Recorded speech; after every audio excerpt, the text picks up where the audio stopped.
if we look to the answer as to why for so many years we achieved so much, prospered as no other people on earth, it was because here in this land we unleashed the energy and individual genius of man to a greater extent than has ever been done before. Freedom and the dignity of the individual have been more available and assured here than in any other place on earth. The price for this freedom at times has been high, but we have never been unwilling to pay that price. Those who say that we're in a time when there are no heroes, they just don't know where to look.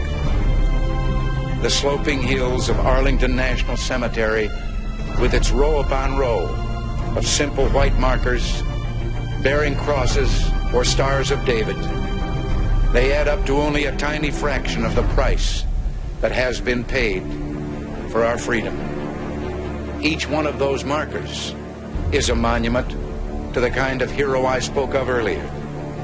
Their lives ended in places called Belleau Wood, the Argonne, Omaha Beach, Salerno, and halfway around the world on Guadalcanal, Tarawa, Pork Chop Hill, the Chosin Reservoir, and in 100 rice paddies and jungles of a place called Vietnam.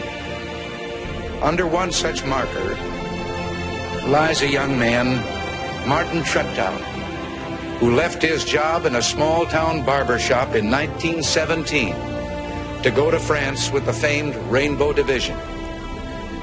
There on the Western Front, he was killed trying to carry a message between battalions under heavy artillery fire.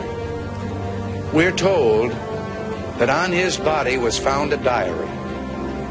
On the flyleaf, under the heading, "My Pledge," he had written these words: "America must win this war. Therefore I will work, I will save, I will sacrifice, I will endure.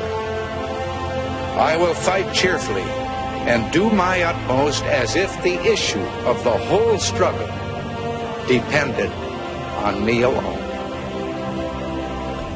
We must realize that no arsenal or no weapon in the arsenals of the world is so formidable as the will and moral courage of free men and women.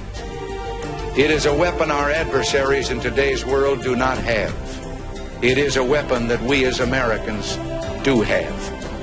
Let that be understood by those who practice terrorism and prey upon their neighbors. As for the enemies of freedom, those who are potential adversaries, they will be reminded that peace is the highest aspiration of the American people. We will negotiate for it, sacrifice for it. We will not surrender for it now or ever. We are Americans.